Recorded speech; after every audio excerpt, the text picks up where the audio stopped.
Welcome to big bang. This is Satish. తెలంగాణలో గొర్రెల scam కాకరేపుతోంది. పథకంలో అక్రమాలు జరగడంతో ఈడీ రంగంలో దిగింది. 700 కోట్ల అవినీతిపై ఫోకస్ పెట్టింది. ఒకవైపు ఏసీబీ, మరోవైపు ఈడీ విచారణలో వేడి రాజుకుంటోంది. ఇదిలా ఉంటే కేసీఆర్కు ఈడీ నోటీస్ అంటూ మెదక్ ఎంపీ రఘునందన్ కామెంట్స్ కాకరేపుతున్నాయి. తెలంగాణలో గొర్రెల స్కామ్పై రాజకీయ రచన నెలకొంది. అటు విద్యుత్ కొనుగోళ్లపై పొలిటికల్ ఫైట్ కూడా నడుస్తూనే ఉంది. అటు బూడిద రవాణాలో 100 కోట్ల అక్రమాలు జరిగినట్టు మంత్రి పొన్నంపై బీఆర్ఎస్ నేత కౌశిక్ రెడ్డి ఆరోపణలు చేసిన నేపథ్యం కూడా కనిపిస్తోంది. ఓవరాల్గా అటు అధికార కాంగ్రెస్ వర్సెస్ బీఆర్ఎస్ అన్నట్టుగా రాజకీయం రోజు రోజుకి వేడెక్కుతుంది. ఇదే అంశంపై మాట్లాడబోతున్న బిగ్ బ్యాంగ్ డిబేట్లో చర్చలో పాల్గొంటున్నారు తెలంగాణ రాష్ట్ర గొర్రెలు మేకలు కార్పొరేషన్ మాజీ చైర్మన్ బాలరాజ్ యాదవ్ గారు. అలాగే చర్చలో పాల్గొంటున్నారు భారతీయ జనతా పార్టీ నుంచి ఆ పార్టీ సీనియర్ నేత రాష్ట్ర కార్యదర్శిగా ఉన్న ప్రకాష్ రెడ్డి గారు. ఇక కాంగ్రెస్ పార్టీ నుంచి ఆ పార్టీ సీనియర్ నేత ప్రభుత్వ వైపుగా ఉన్న ఆది శ్రీనివాస్ గారు డిబేట్లో జాయిన్ అవుతున్నారు. బాలరాజ్ యాదవ్, శ్రీనివాస్ గారు మీరేం చెప్తారు సార్? ఇవన్నీ అనవసర ఆరోపణలు చేస్తున్నారు, గందరగోళం సృష్టిస్తున్నారు, ఏదున్నా బయట పెట్టుకోవచ్చని బీఆర్ఎస్ నేతలు సవాలు విసురుతున్నారు. సరే, వాళ్ళ సవాలుకు ఈరోజు ప్రభుత్వం విచారణ జరుపుతుంది. కాళేశ్వరి విచారణ జరుపుతా ఉంది. కాళేశ్వరి విచారణలో వారు ఘోష్ గారు మీరు ఇచ్చేటువంటి వాంగ్మూలం ఏదైతే అఫిడవిట్ రూపంలో ఇవ్వమన్నారు, వాళ్ళ సవాలుకు స్వీకరించిన వాళ్ళైతే దాని మీద ఉన్నట్టుగా వాళ్ళు విస్తరించి చెప్పని భావిస్తున్నాం. విద్యుత్ కొనుగోలు విషయంలో కూడా ఛత్తీస్గఢ్ లో జరిగిన అంశంలో అసెంబ్లీలో మాట్లాడుతూ ఇంతకుముందు వారు అన్నట్టు జగదీశ్వర్ రెడ్డి గారు సవాల్ విసిరిండ్రు, హరీష్ రావు సవాల్ విసిరిండ్రు. ఆ సవాళ్ళు ఈ రోజు వాళ్ళు దానికి నిలబడి ఉండమనండి. ఇప్పుడు విచారణ జరుగుతుంది, ఒకటి కాదు రెండు కాదు. ఇప్పుడు వాళ్ళేదో మా మీద ఆరోపణలు చేస్తున్నారు, దమ్ముంటే స్వీకరించినట్టు ఒకటి కాదు కదా. కాళేశ్వరం పైన ఆరోపణలే విచారణ జరుగుతుంది, టెలిఫోన్ ట్యాపింగ్ మీద ఆరోపణలు విచారణ జరుగుతుంది, లిక్కర్ స్క్వా మీద విచారణ జరిగింది. కవిత గారు ఇప్పుడు ఎక్కడో మీరు అందరూ చూసారు. ఈరోజు విద్యుత్ కొనుగోలు పైన కూడా విచారణని ఈరోజు కక్షగట్టి చేసేటువంటి కాదు. వాళ్ళకి అవకాశం తెలంగాణ పేరిట అధికారంలోకి వచ్చిన తర్వాత విచ్చల విడిగా పరిపాలన సాగించి విధ్వంసం సృష్టించి అనేక అవినీతి అక్రమాలకు మార్గాలు తెరిచారు. కాబట్టి ఒకటి వెనుక ఒకటి తప్పులన్నీ కూడా ఆ ప్రభుత్వం పైన, ఆ ప్రభుత్వం ఉన్నటువంటి వాళ్ళే చెప్తారు. ఆనాడు అణచివేత గురైనటువంటి వారి యొక్క సమాచారం మేరకు ఈ రోజు ఇవన్నీ కూడా జరుగుతాయి. ఎప్పుడైనా చట్టం తరపరి చేసుకొని పోతుంది. ఇక్కడ కేసీఆర్ గారి పైన ఈడీ కేసు నమోదైందని చెప్పి ఎంతవరకు వాస్తవం కాదు. గత ప్రభుత్వం పైన విచారణ జరిగే క్రమంలో ఎవరు ఈరోజు నిన్న రోజు నరసింహారెడ్డి గారు ఎవరు నోటీస్ ఇచ్చిండ్రు? విద్యుత్ కొనుగోలులో నేరుగా మీ పాత్ర పైన అనుమానం ఉన్నాయి కాబట్టి మీకు నోటీస్ ఇస్తున్నాం, మీరు ఈ జూన్ 15 లోపల ఇవ్వాలి చెప్పని సమాచారం. అంటే ప్రాథమిక ఆధారాలు ఉన్న తర్వాత ఫస్ట్ ఇన్ఫర్మేషన్ రిపోర్ట్ ఎఫ్ఐఆర్ కట్టడం అది ఆనవాయితీ. ఏ పోలీస్ స్టేషన్ లో జరుగుతుంది, ఏ ప్రభుత్వాల పొరపాటు జరుగుతుంది. అందులో ఆ కార్యక్రమంలో ఈరోజు గొర్రెలకు సంబంధించిన స్కామ్ కూడా ఒకటి 5వ స్కామ్ అనుకుంటుంది, 6వ స్కామ్ మీ అసెంబ్లీ నడుస్తుంది.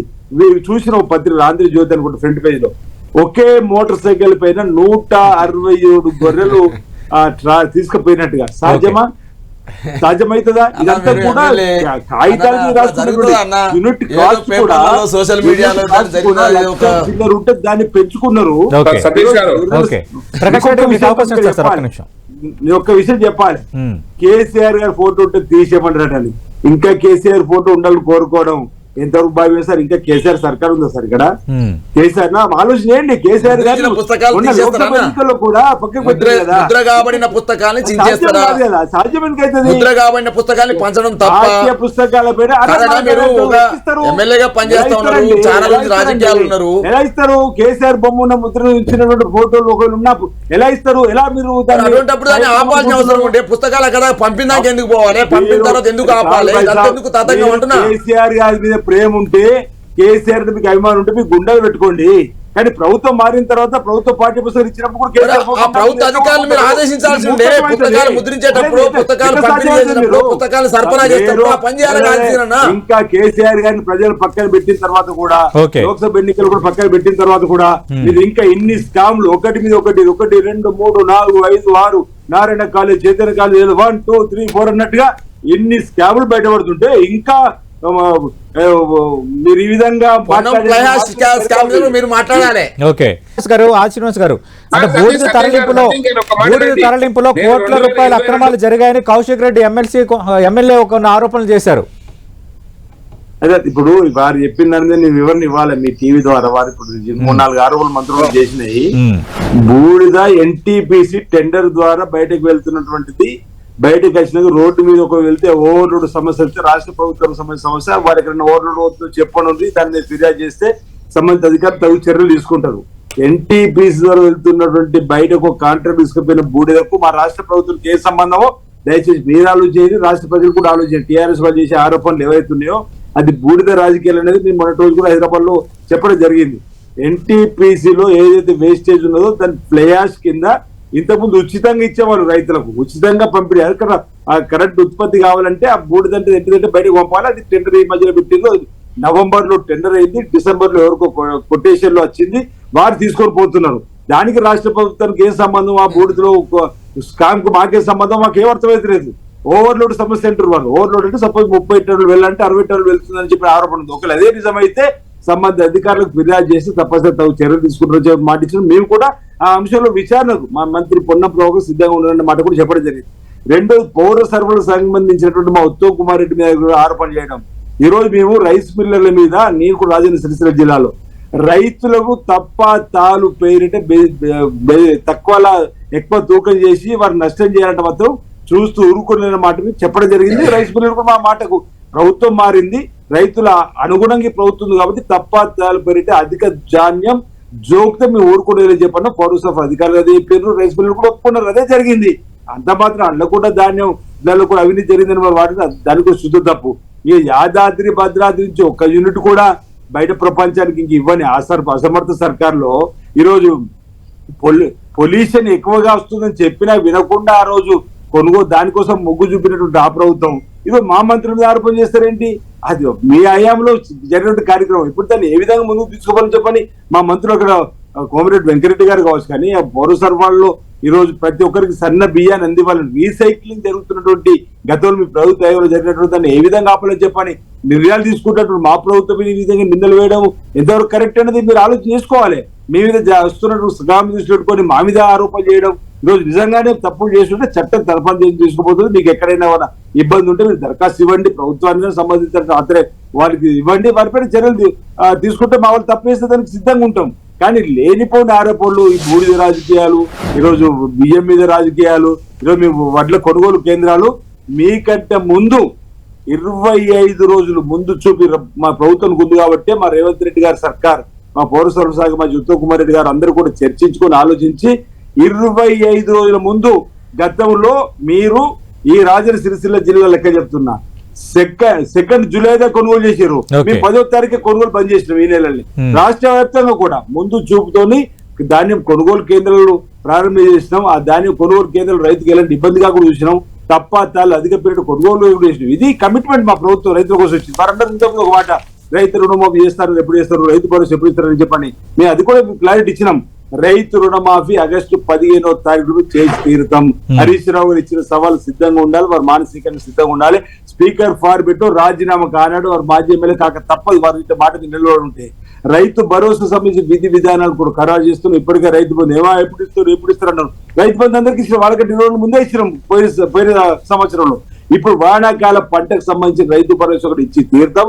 రైతుకు వీళ్ళు 9వ తేదీన హరీష్ రావు అన్నాడు, ఏమాయ్ చుక్క వర్షం పడుతుంది ఎందుకు ఇస్తున్నారని. వాళ్ళు 2022లో 26 జూన్లు ఇచ్చారు.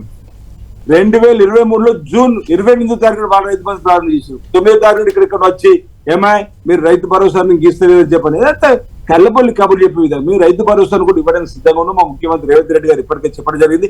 అవసరమైతే అసెంబ్లీలో చర్చిస్తాం, విధి విధాన రూపకల్పన జరుగుతూ వాళ్ళలాగా కొండలకు కోనలకు పుట్టలకు ఇచ్చే ప్రసక్తి లేదు. రియల్ ఎస్టేట్ వెంచర్లకు, రియల్ ఎస్టేట్ వెంచర్లు పోయిన దారులకు ఇచ్చే ప్రసక్తి లేదని చెప్పని కూడా మా ముఖ్యమంత్రి చెప్పి మేము చెప్పినాం. రైతులు ఎవరైతే వ్యవసాయం చేసుకొని ముందుకు పోతారో వారికి తప్పనిసరిగా ఇచ్చిన పాట ప్రకారం నిలబడతాం. మిగతా గ్యారెంటీలు కూడా అమలు చేస్తూ ముందుకు పోతాం. 5 సంవత్సరాల కోసం మేము 100 సంవత్సరాలు అమలు చేస్తున్న కార్యక్రమంలో 6 5 చేసినాం. మిగతా చేసినప్పుడు ఎన్నికలు కూడా వచ్చింది. ఎన్నికలు కూడా అయిపోయినా వారు బహుశా ఈ సోమవారం 1 వీక్ అవుతుంది. మా పరిపాలన మళ్ళీ అధికారులతో సమన్వయం చేసుకుంటూ పట్టాల మీకు ఎక్కుతుంది. తప్పనిసరిగా ప్రజలకు ఇచ్చిన హామీలను అమలు చేస్తూ ముందుకు పోతుంది. గతంలో 10 సంవత్సరాల పరిపాలనలో ఈ రాష్ట్రాన్ని విధ్వంసం సృష్టించి, ఆర్థికంగా విధ్వంసం సృష్టించి, అటు కాళేశ్వరం కుంభకోణం, టెలిఫోన్ కుంభకోణం, లిక్కర్ కుంభకోణం, ఈరోజు గొర్రెల కుంభకోణం Okay. ఈ విధంగా చెప్తారు. అనేక ఒకటిని కూడా వస్తూ తప్పనిసరి దీనిపైన సంబంధించిన అధికారులు విచారణ జరుపుతారు. ఇప్పుడు ఈడీ వచ్చిందంటారు, తప్పు చేసినప్పుడు ఈడీ కూడా వాళ్ళ కార్యక్రమం వాళ్ళు చేస్తుంటారు. తప్పు Okay. చేస్తే ప్రకాష్ రెడ్డి గారు. అనుభవించాల్సింది ఎవరైనా. థ్యాంక్ యూ ప్రకాష్ రెడ్డి గారు, థ్యాంక్ యూ బాలరాజ్ యాదవ్ గారు. మనం చూస్తున్న బోర్డు తరలింపులో కోట్ల అక్రమాలు జరిగాయని కౌశల్ రెడ్డి ఆరోపణ చేసిన అంశం ఒక ఎత్తు అయితే, అటు గొర్రెలు మేకల స్కామ్కి సంబంధించి 700 కోట్ల అవినీతి జరిగిందని ఈడీ రంగంలోకి దిగడం అదొక అంశం. అంతకు మించి ఈడీ కేసీఆర్కు నోటీసులు పంపించిందంటూ అటు రఘునందన్ రావు భారతీయ జనతా పార్టీ ఎంపీ వ్యాఖ్యానించడం రాజకీయంగా కొంత రచ్చలేపింది. అయితే ఖచ్చితంగా ప్రభుత్వం చేసిన అవినీతి కాబట్టి అందుకు అటు రఘునందన్ చేసిన వ్యాఖ్యల్లో తప్పే ఉందన్న అంశాన్ని అటు స్పెసిఫిక్గా ప్రకాష్ రెడ్డి గారు ప్రస్తావిస్తున్నారు. కానీ స్ట్రైట్గా కేసీఆర్కు ఈడీ నోటీస్ ఇచ్చారా లేదన్న దానిపైన ఇతమితంగా ఎలాంటి క్లారిటీ లేదు. దానిపైన ఒక స్పష్టత లేని నేపథ్యంలో రాజకీయంగా చేసిన ఈ ఆరోపణ ఏమైనా నిజం కాబోతుందా, లేదంటే ఒక రాజకీయ ఆరోపణల భాగంగా వచ్చిన ఒక ఇన్ఫర్మేషన్ ఆధారంగా రఘునందన్ వ్యాఖ్యలు చేశారా, దానిపైన బీఆర్ఎస్ కూడా తీవ్రస్థాయిలో మండిపడుతోంది.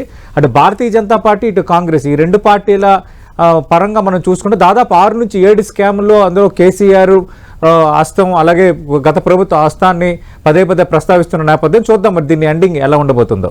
ఇది ఇవాల్టి బిగ్ బ్యాంగ్ డిబేట్.